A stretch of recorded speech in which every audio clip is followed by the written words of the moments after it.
Hello, and welcome to our EA Training Strategy Toolbox. We're going to go ahead and dive into our purpose and priorities. As you know, our purpose is that our district is committed to equity and access that empowers every individual to reach their full personal and educational potential. Today, we're going to focus on clear and consistent communication to support positive and proactive community relationships. That's between staff members and also with our students and families. Our learning outcomes for today are to be able to identify and utilize proactive, in the moment, and post-problem strategies, to make efforts to build positive relationships, to be able to learn and use restorative practices, and to come up with some solutions that we can provide students together. So, what are some proactive strategies? Proactive strategies, one of the biggest ones, and I actually put a link to another document here with some more resources, is building relationships. Students simply are not ready to learn unless they are connecting to you through relationships. It's a huge aspect of just being a human being. A lot of these strategies are going to help you within your community life as well. And so if we can model them, then the students are going to have a much easier time doing them. So for instance, starting fresh each day. If we come in, my coffee spilled in my car and I had to clean it all out and it was such a bummer. Well, we're setting the tone for the day for whomever we're going to work with that I'm in a bummer mood, and that bummer mood is going to shake off onto other people. It's also important to explicitly talk about our expectations. If we are vague about what we're planning for the day with students, where we're going to go, what the activities are going to be, this is just going to create anxiety, not only for the students, but also for ourselves. If we don't know what's coming up, then we can't do our best to present quality material to the students, and will look unprepared. And that doesn't help teach them organizational skills either. It's really important that you work with your teachers to develop routines and stick to the routines and stick to the schedule. So if you say, I'm going to meet so-and-so at recess at 12:10, it's not okay to be there at 12:12, because by that point, the student could have run off the playground, kicked another student, and we rely on all of our parties to be consistent. Now we know things come up, but it's just really important to understand your critical role in the relationships that you have with these students. It's also important to understand and identify those triggers and to be able to catch some of those things ahead of time. And this will obviously take time to do as well. But the nice thing about these proactive strategies is they kind of piggyback off one another and work in tandem with each other. So you'll build relationships as you're teaching social skills. As you're showing consistency, they're going to develop trust, and you'll be able to develop a deeper connection with them. And you'll even be able to identify those triggers, because as we know, when students learn to trust us more, we get to see more of their full selves. So I talked about some of those ways you can build relationships with students in the last slide. There was a link you could click on, but here's a few more ideas for you. Talk about non-school related subjects. Now, this is not a time for you to go and have a counseling session with the student and tell them all about your life and your dog that died and other things. That's not appropriate. But it is appropriate to say, hey, I went to a basketball game this weekend and it was just really cool to see how hard the team was playing together, and I just had a really great time with my family. You don't need to go into a long, detailed story. Just try to talk to them about your life, but connect it to their interests. Don't talk to a student about basketball if you don't know that they're interested in it. It will seem random to them, and it might actually feel as something they might want to distance from you versus grow closer to you, because it feels like you're almost trying too hard. Engage in activities with them, but again, proceed there with caution. You want to make sure that you understand what activities they're interested in. So watch as they engage with their peers or with other trusted adults, and then stand by. And eventually you may get invited, or you could even sit down with them and start to work on things, but don't take over what they're doing. Make sure that you're receiving their consent as you work together. It's always awesome to have a laugh together, But again, we want to keep those stories appropriate. It's okay to share silly things that have happened in your life to connect with them, but we want to make sure that we're not doing that overshare that we discussed earlier. It's also okay to be a little silly. So maybe you're going to be waddling down the hallway and acting like a penguin, going waddle, waddle, walk, walk. And it just seems silly, but those unexpected things in the day can actually distract students from some of their frustrating behaviors and cause them to connect with you, because maybe the next time, instead of waddling down the hallway like a penguin, they want to show you their silly bear crawl. What are some in-the-moment strategies that we can use? Well, a lot of the proactive ones can also be in the moment. Like I said, some of these things piggyback off of each other. But the most important thing to consider is leading with empathy.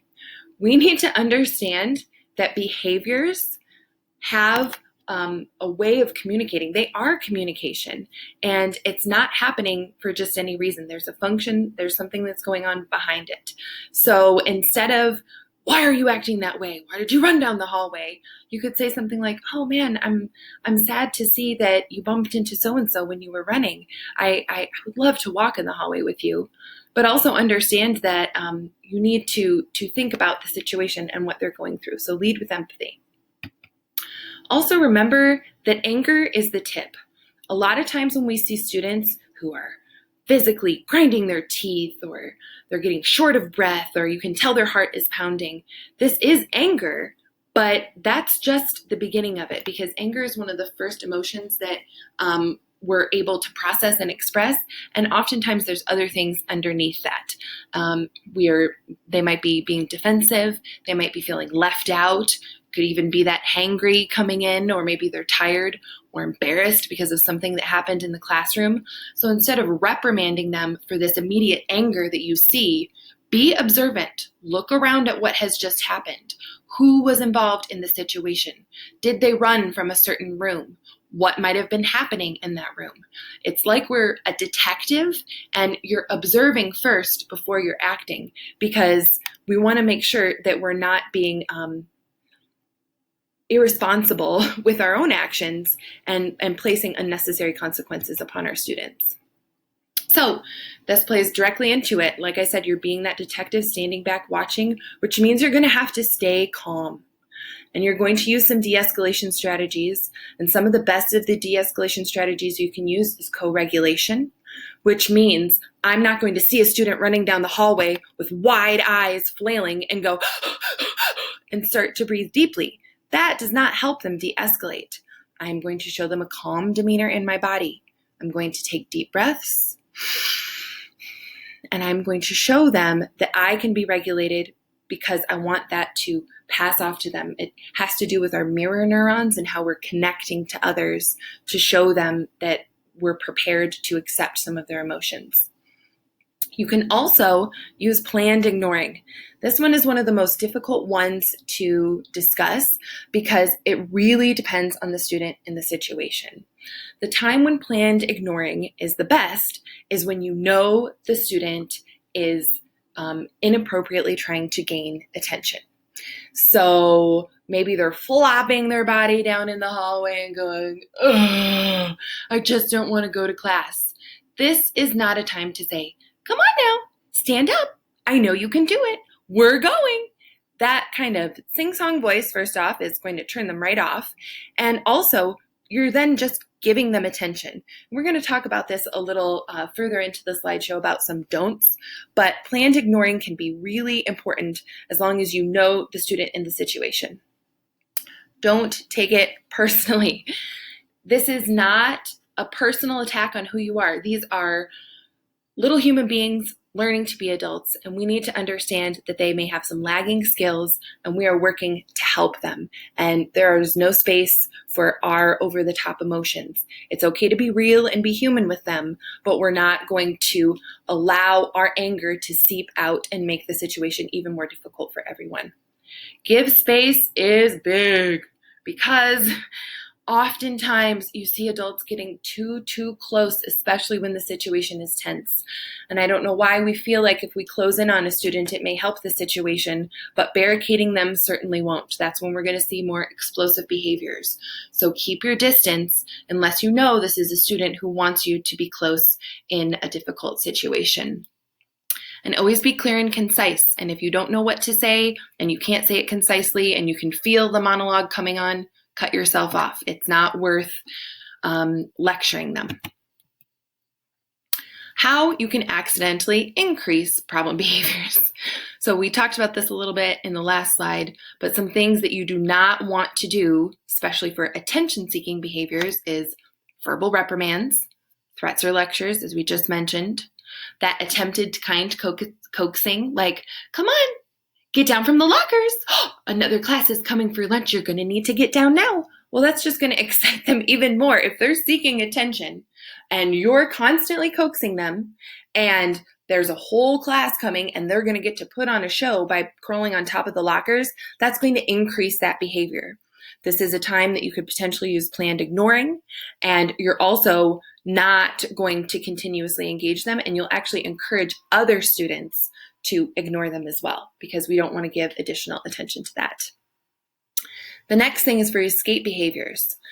When a student is running away and doesn't want to be a part of something, whether it's a lesson in a specific classroom or participating in things in fine arts, we don't want to use a timeout situation because that's giving them the escape that they want. And you'll find these are the types of students who really abuse those breaks. Breaks can be awesome, but when you have a student who literally walks into PE and says, I need a break, well, maybe, but more often than not, they're avoiding the PE activity that they likely don't enjoy. So this isn't a time to go into long lectures and drag something out, but you might want to give them some other options. So maybe not that day, but the next day you'll walk down to PE together. You'll say, I noticed every time we come down to PE, you ask for a break. What's up? And then you can talk to them about some other options. Well, what if you got to walk around the gym first? Or is it difficult because you're not in a group with your friends during this time? Or did you not like the activity of volleyball? What's something active that you do like to do? So you sometimes need to do some investigation and some pre-planning to help with some of those escape behaviors. Post-problem strategies. This is when we want to always sidestep the power struggle. I see situations often escalate, and then we think we're getting to a resolution, and then the adult says, okay, it's time that we're just going to dive in and talk about what happened and what the problem was and how we're going to solve it. But the truth is, the student's probably not ready. Even if they're starting to de-escalate, reacting immediately does not allow them to think and process and really have the real time that they need to calm down. We need to learn how they are going to react in the situation. And you can even say, I'm going to do something about this, but we'll talk later. So that they understand you're not ignoring the behavior completely, but you're not going to deal with it when they're having that flipped lid or that brain that's just not ready to accept that constructive conversation. So some of our post-problem strategies are checking for the calm. And what I really love is that incredible 5-point scale. This is a research-based strategy where you have a rating scale from 1 to 5, and you can put almost anything on this. It could be correlated to the zones of regulation and whether you're calm, worried, anxious, or out of control. It could be your level of comfort with the situation, like your math, like I feel I'm at a level 1, I'm good to go, I really understand this concept, or I'm at a level 5, I totally don't understand what's going on. So this is a really great tool you can use and tailor it to specific students. You want to reflect and problem solve after, way after, sometimes hours later or next day after, together to come up with a new plan. And this is where that Plan B conversation can be really helpful. And I've put a link here, and I will make sure that it's also linked to the Google Classroom. But Plan B conversation is basically asking students, what's up? It's not asking them, how did that happen? Because often they don't know how it happened, how they got to that point of the behavior, because their brain was not in a place where they were able to process their emotions or think rationally. But in that conversation, you can ask them who was there? Where were you at? What do you think that other student may have been thinking or feeling? And you can start to construct together what the problem was in the student's mind and come up with a reasonable solution of how to respond next time. Time. This is what we talked about. Time correlates with space. Most people need time and space to process. Even adults, we might think that we're processing things more quickly because we are adults and we've lived through more situations, but the truth is that we're often expecting students to do something that we don't do ourselves. So make sure that you're giving them that time and space. And if for some reason you've been over the top or you've made a mistake, be transparent, be humble, apologize, and then as a group, forgive and move on. But don't give up, because these students need us. They need our consistency. They need our follow through, and they need to know that we're there for them. So what are some coping strategies we can use? There are all kinds of coping strategies you can find, but it's also really important to not just Pinterest a strategy, but to use some research-based strategies. And one of my favorite research-based coping strategies is restorative practices. And this really can go hand in hand with that Plan B conversation, because it's using the student to come up with solutions together. What happened? What were you thinking at the time? What have you thought about since? Who was affected in this situation, and how can you make things right? And this might not be something the student wants to fill out. Maybe you just verbally talk about it, or maybe you write down their answers or type up a plan like we discussed with the Plan B. But restorative practices is really focusing on that student well-being, giving them ownership over the situation so that you're problem solving together, giving the student voice and a part of the process, and providing a structure and support for dealing with difficult situations and their emotions. Some routines and solutions to practice for next time. A lot of times, one of the main things I hear from students is, at recess, I just felt so frustrated because so-and-so ran up to me and they kicked me. So you need to have strategies. What are you going to do next time somebody runs up to you and kicks you first thing you're out in the playground? You can say stop.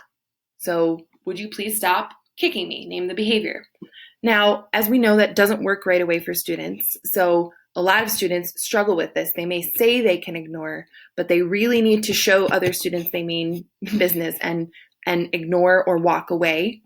And a lot of times they may need to ask for help, but it becomes a problem when they're always asking for your help. We need to make sure that they're not always coming to you as an escape, but that they're learning some of these skills on their own so that they can handle situations even when you're not there. And a few other coping strategies. It's nice to have posters like this in your classroom, or sometimes I even will carry one on my lanyard to give them some options. Now, again, these have to be options you have available, but it could be getting a drink. It could be setting a timer. This is one of my favorite things to do because, right there on your phone, you have a timer, or you can look at the clock and say, how fast can you go from this side of the room to that side of the room? And it's just a nice coping strategy because it's a distraction tool. It gets their mind off of whatever else they were feeling frustrated about, especially if they're a student who enjoys physical activity. And another huge thing is taking time to allow them to draw, and not just coloring pages. Coloring pages are nice because you don't have to think too much because it's already there for you. But when you can give them a blank piece of paper, it allows their mind to then wander. And sometimes that drawing can become more therapeutic because it allows things that are on the inside to come out versus a structured coloring page is just straightforward. Another really important thing is understanding your students' plans and how you are responding to behavior. Many students have some sort of token economy or some sort of if this or first this, then this. But it needs to be appropriate for the student's situation and skills at the moment. So this is where you have to know the student's plan. And a mistake I see being made over and over again with students' behavior intervention plans is that one adult, and it just has to be one, steers from the plan, and maybe it's an EA at recess who says, oh, I'm just going to give you this little piece of candy because you've been doing such a nice job right now.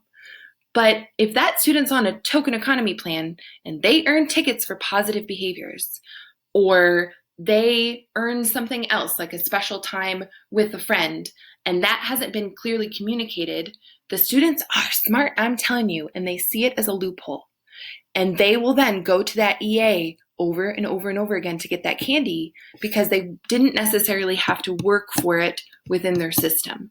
And they often like that. So we need to think about what we're doing. Is it reinforcement or is it bribery?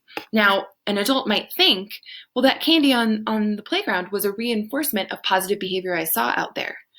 But again, these students need our consistency and they need our follow through with the plan.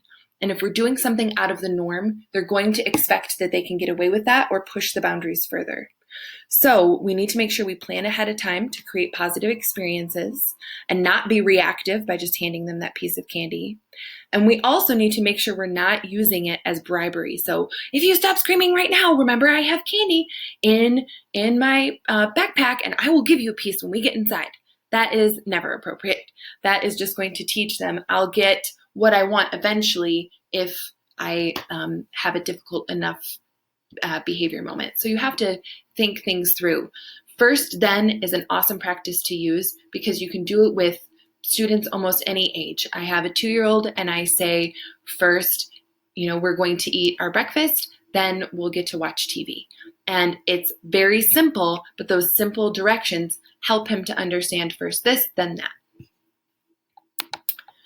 We have reached the end of our strategies. However, I know there are a lot more great research-based strategies out there that we want to continue to share with you.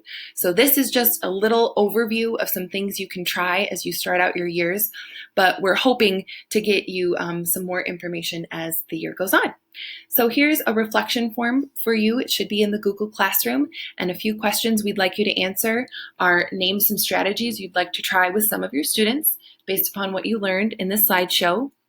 What are some behavior areas you wish you had more strategy supports?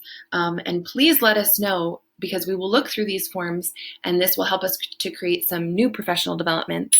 And then practice one of these strategies.